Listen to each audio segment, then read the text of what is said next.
Hello everybody, I'm Evan Abrams. Welcome to your pro tips today. Today we're going to be looking at the puppet pin tool inside of Adobe After Effects. I hope that's going to be enjoyable for you. We're going to look at two applications. The first, some sort of classic best practices that we should do when using the puppet pin. And then second, we are going to explore some interesting parallax that we can create, creating some 3D depth for characters. That's the plan for today. And afterwards, if you have any questions, if you have any thoughts, any troubles, we're going to be kicking it over to Discord for a bit. So links to that in the description. Come join me afterwards in the Discord if you have particular troubles. So the puppet pin tool, what is it? How do we use it? How do we make the most out of it in After Effects? Let's dive in. So here we see a delightful pirate character. This is a vector layer. It's from Adobe Illustrator. I've broken this asset up into, well, we've got the little barrel down here and we've got the pirate. So I guess pro tip number one when dealing with the puppet pin tool is you want to separate whatever asset you have into its constituent parts. So the barrel should not interact with the foot in a sort of meshed way. So let's separate it out, make it its own layer. Do that for anything that needs to be kind of pulled apart, right? So for the rest of this character, everything else is nice and connected. So we're going to use the pin tool. Now, the pin tool is found right up here at the top. By default, you're going to see the little pin on here. And then if you go under that, you're going to see the other forms of the pin. Let's start with the position pin because this is the classic application of this tool. As soon as you click with any pin on your asset, you're going to see a little change happen. So you see this pirate now has a mesh that is drawn all over them. And we put one pin on them, and I'm going to put another pin out here. Let's say we wanted to move this arm. I'm going to give it a pull, and whoa, that's looking pretty weird. So you can imagine that this is like a piece of paper or like a bit of stretchy kind of rubber or something. And we've actually literally stabbed a pin into it. And then we stab a pin up in the other place up here. And then we're literally pulling them apart. So if you only have two pins in an object, they're not really anchored to anything. So let's roll back a little bit.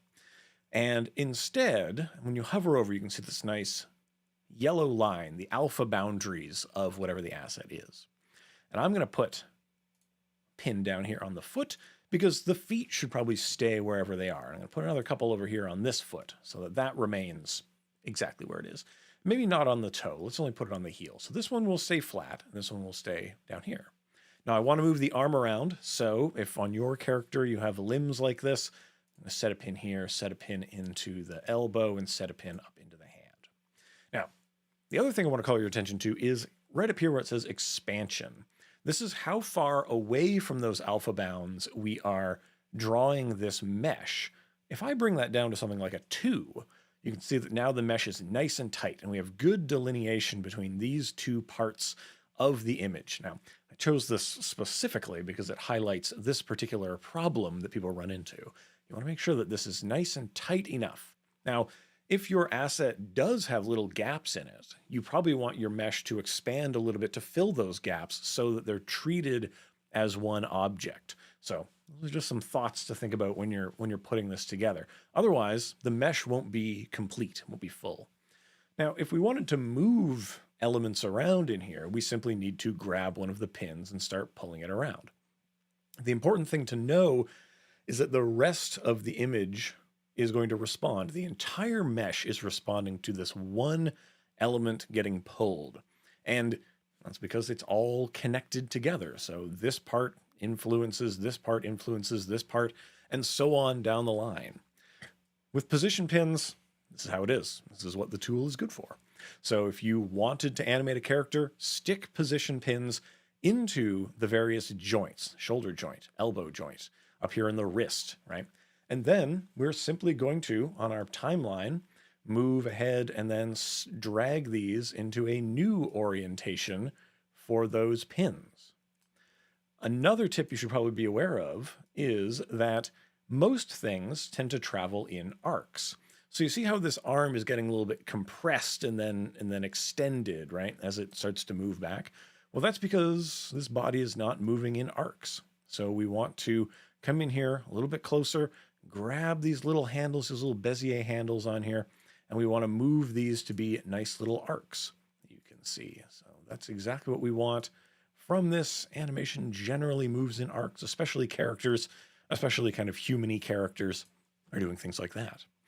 Now, this is not the only way to deploy the pin system. And in fact, there are many sort of limitations even to just using the positional pins. So for example, let's say we wanted this sword arm to straighten. I'm going to try to straighten this arm out like this. You can see some interesting troubles are happening to our arm like this. It's getting not deformed the way we want. We need to give more information to the mesh. Now, part of that can be done with things like the starch pin tool. So I'm going to take this starch pin tool and I'm going to apply some starch to the arm in these other places. Now, this is getting even stranger and bunchier. Now, why is this happening? Well, it's because we're taking an object that started bent and we're trying to straighten it. Now, if you were to do this with really anything, you're creating bunches along the various assets. Now, that's the other reason that I picked this particular pirate here to experiment with, to show you. This arm is much straighter. So by design, we are already in a much better place to set our positional pins and give those a waggle. And you see, it's easier to bend a straight arm than it is to straighten a bent arm. So that's another really important thing to do. So we're gonna put some starch on this. You see, when I start starching this down, this turn here, this curve, right, is getting a lot more pronounced, right? It's making a lot more sense the way this arm should be bending.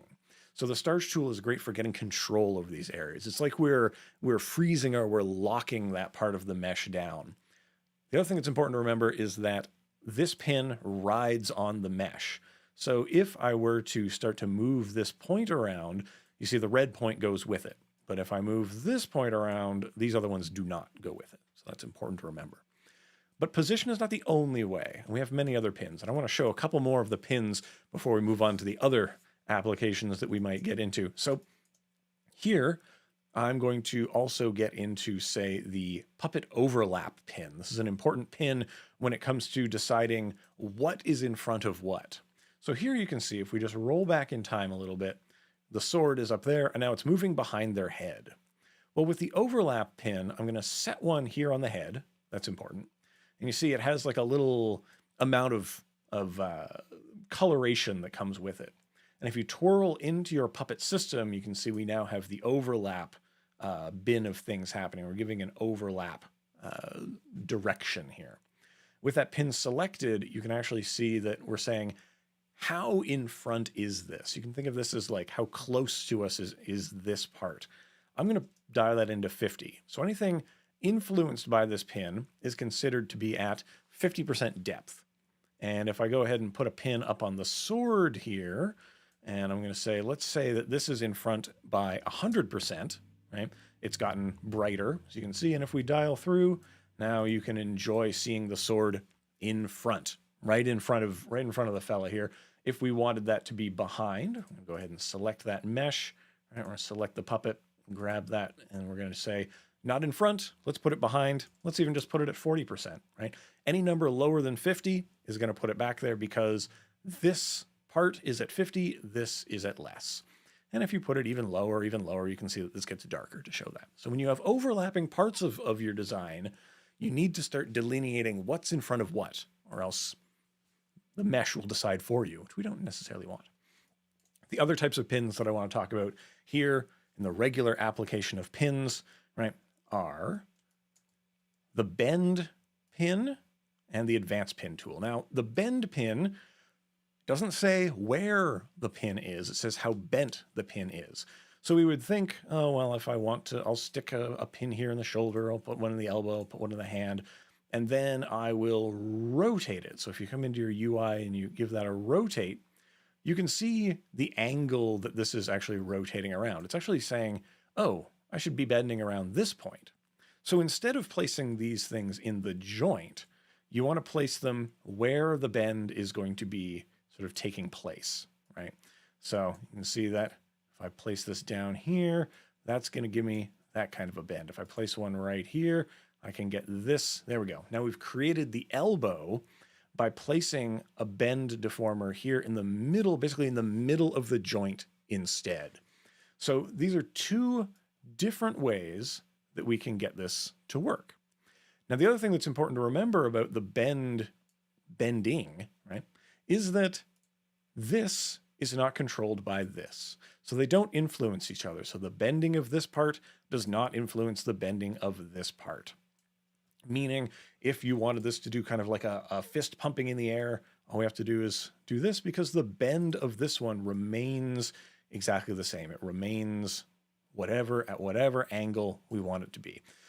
So this is our kind of basic understanding of how the points are going to work. A couple other tips if you're working with a system in this way: you don't need to put in as many points as you might think.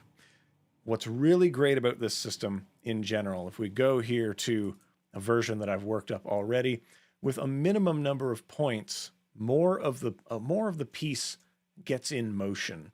So you can see the sword is swinging around, but the head is also waggling a little bit. It's providing more motion for the asset with less work. And that's exactly what we want to do. We want to let the mesh take over and to do as much of the work as possible. So hopefully this understanding of position pins, of bending pins, there's a third sort of type of pin that we might deploy, and that is the advanced pin tool. But all you really need to know about that is that it combines all the different types of pinning that you might do: scaling, rotating, all of it. So play around. I hope this has given you a good understanding of what's going on with this mesh tool, and you'll be able to get some characters moving around with it. Now, the next thing that we want to do, the next kind of, maybe a different way of looking at the puppet pin tool, is to use it to deform a face or any kind of asset to make it appear three-dimensional. So let's have a look at where we're going with this. I'll show you the rigged up version. Here is a lion's face, and it is looking around, and you can see the parallax between the foreground parts and then the deeper background parts. So the ears are behaving independently of the nose and such like that, but they're linked together. They're linked together in a specific way so that the ratio between the movement of the different parts feels good and natural. This is a great way to bring life into more assets. And for a simple head turn, this actually achieves things pretty nicely. Let me show you what it would be like if we wanted to start over from scratch. So we are going to, maybe we won't use the lion here. Let's use a nice bear face. This effect is really pronounced, especially on animals that have a very kind of conical face, right? So the nose really protrudes outward from the rest of the face. But it'll work on human faces and stuff like that as well. So this is just an asset that I have pre-composed. I've brought it in, I've isolated it from other things. Again, this is from Adobe stock, it's wonderful. And I've placed it on a white solid. The puppet pin tool works best when we're applying it to raster assets. So even though this comes in as a vector, and I have decided to turn on my collapse transformations, continuous rasterization, that's all going to live here inside of this pre-comp. So bare face isolated is just this in a nice 2000 by 2000 pixel thing. Nice and big stuff. And we're going to bring this into its own composition. So I'm dragging it down onto the new composition space. And that's going to create this bare face, and we'll be able to treat it just like any other raster asset because it's in its own comp. Now, the next thing, we need a controller. We want to create a controller to rig this stuff together. And so that controller is going to be done with a null. I'm going to go new, null object. That'll produce one null over here. And I'm going to rename this something like origin. So origin, like that. Let's give it a nice color. Let's make it like a yellow, something like that. And the other thing I need is an endpoint of the controller. And the difference between the endpoint and the origin is going to provide where this face is looking. So we're going to do a little bit of rigging. So the endpoint is going to be parented to the origin, and I'm going to just go ahead and duplicate the endpoint. And let's call this one close. Let's duplicate again. Let's call that closest. Let's duplicate it and call one middle. duplicate that and call one far. Let's duplicate that and call that farthest. Now I'm just hitting Command D to duplicate these particular elements and just kind of get ourselves organized so that from one to the other, right, they're going in this particular order, and they are all parented to the origin. They all think of themselves in relative terms to the origin. Now, the endpoint, if I were to move the endpoint away, what I want is for all of these things to move themselves a fraction of that amount. So I'm going to call up their position. We're going to get into some expressions. It's not a pro tip. It's not an advanced thing unless we're getting into some expressions, right? So hopefully that's going to be good. And I'm going to hold down Option, click here on position, and we're going to type something in. Now my text in here is much larger perhaps than yours, but that's because we're trying to teach here. So I'm going to point this to look at the position of the endpoint, and I'm simply going to then divide that by a number, or perhaps let's multiply it by a fraction. That might be the best way to think about it. And so we are going to multiply that by, let's say, 7/8, right? So we hit return on that. You can see that wherever I move this particular null, this other one has moved 7/8 of that movement. Now I'm going to copy that and I'm going to paste it down to the other ones, changing that fraction. So maybe not 7/8, maybe we'll do 6/8 for that one. Let's copy that and come down to this position. It's the middle, so let's put it right in the middle at 4/8. Let's just continue on with these. Let's do this one here, perhaps at 3, and then the final one, we'll put that at 1/8, right? So this will be 1/8. So as you can see, as we move our controller, the positions of all these other things are changing, right? And that will be our parallax that we want to cause. So if we just go ahead and I'll stop looking at this bare asset so you can see these nulls and how they're changing in relationship to each other, right? That these nulls are parallaxing from each other. So those will now serve as these sort of framework or the scaffolding that we're going to attach other things to, or we'll attach their data to. So we've got our bare face. We are going to grab our pin tool up here. Let's get that pin tool. Position pins, nothing crazy. And let's stick some pins on the closest part of the bear. So I'm going to stick them here on the nose. Point, point, maybe down here, point. 1, 2, 3 of them stuck on the nose. I'm going to come into the mesh for that. We're going to come into the deform, and we're going to come into the puppet pins, and we're going to apply a little expression onto these. Now, what's interesting, I've already gone ahead and written this for myself, so I could paste it in here. And so we are going to go ahead and paste, make sure that this is indeed, I should make sure that I spell close exactly the way we want. But what I'm doing is we are looking at variable L, and variable L is looking for this comp, a layer named close. There it is. And then we're going to take the value that this pin already has, and we're going to add the position of close to it. So if I were to copy this, and let's just paste it into these other ones, you're going to see that as we start to move our controller around, everything is moving. Everything's moving because these are the only pins that we've put in. So let's go ahead and add some more pins. Let's add a few more pins to the equation here. This is pins 1, 2, 3. It can be helpful to rename them. And just for my own reference, I'm going to use 0, 1 to tell me that these are on the closest possible layer. Let's add a couple more to the mix. Let's do the furthest one so you'll be able to really appreciate the change in the effect. So I think up here on the ears, let's put some up there. The furthest thing up in the ears, and maybe way down here, this down here. We'll do that. That'll be the exact same. So let's go ahead and just grab that endpoint and give that a little drag. You can already see how this is working, right? These pins back here are not moving, and the pins for the face are. The closest part is moving, and that's what we end up with. So we are going to, we're going to go in here, twirl in, and we're not going to look at close. We're going to look at farthest. There we are. I'm just going to copy this, and we're going to deploy it onto the other pins here, right? So we're going to go ahead and do that so that you can enjoy now. We grab that endpoint and we give that a drag around. So you can see how we haven't even rigged up the middle layers yet. and it already feels like it's moving somewhere, right? So that's already working.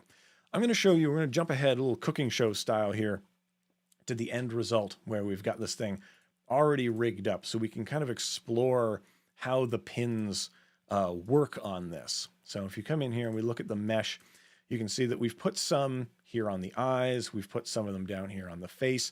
You really have to break up the various planes of the face. What is depth-wise related to each other? So trying to break this up into 4 or 5 different layers and then picking points that correspond to those. You can see it adds up, right? It adds up to a bunch of stuff. And the result, though, is that now we can use a single controller here to pull those different parts of the face a little bit away from each other. And we end up with this kind of a look. Now, your mileage will vary when deploying this. A lot of this comes down to the asset itself, whether or not the design will work particularly well for this. But for a lot of abstracted things, cartoonish looking things, this is a great way to apply parallaxed depth to it. I also want to say that it's really important that we pre-composed this thing first. So pre-composing everything down into this layer before we start adding our pins to it and creating the mesh helps us out later if we want to come in here, say into the bear face, and you wanted to create some expression for the eyes or something, right? It's very simple for us to now change this with masks, change it with effects, place other things in here, swap the eyes out if we wanted it to blink, for example. We'd be doing all that inside of this composition, but all of its movement, all that 3D parallaxing would be happening out here. So it's really critical to kind of divide up your work into these areas. So hopefully that is a good series of ideas for you to work with. Other things about this technique, just a little aside, you're probably wondering, Evan, how did you make that white background disappear? Well, that's a little bit of a fun thing, which you'll likely have to do if you deploy this technique onto other raster artwork as well, because we need that kind of raster barrier out here in order to create the mesh around all of it and to get it kind of happening smoothly in this case. I went ahead and used the paint bucket effect, which will allow you to drop color spreading out from that singular point. Then I use a simple color key set to that color, and then I use a simple choker to bring in the edge just like that. So hopefully that's going to be a useful series of things to get you where you want to go. But so ends my pro tips on the puppet pin, I'm afraid. We've come into the end of it. These are hopefully going to be useful things that you can make work for yourself. Let's go ahead, go into here. So hopefully you've enjoyed working with the puppet pin. I hope these 2 ideas will help you in order to animate characters, to animate faces, bring your artwork to life. That's what we want to see. If you have any troubles with these ideas, I've seen some questions come into the chat. Come and hang out with me on Discord after this. That's what's going on next. So I'm going to be over there on the Premiere Discord. So come over, join us there, bring your Q&As, bring your Qs. I'm going to try to answer them as best I can. But that is the idea. I've been Evan Abrams. There's more programming coming up after this. So I hope you enjoy your time here on Adobe Live. It's always a pleasure to see you all. And trying to think about any other announcements. If you have other topics you want to see pro tips about, let people know. Tell us about them, and we'll try to help you out. So thank you so much for watching. Thanks for being with me. Thanks for pinning stuff together, and hope I see you all in the Discord. All right, bye for now. There it is.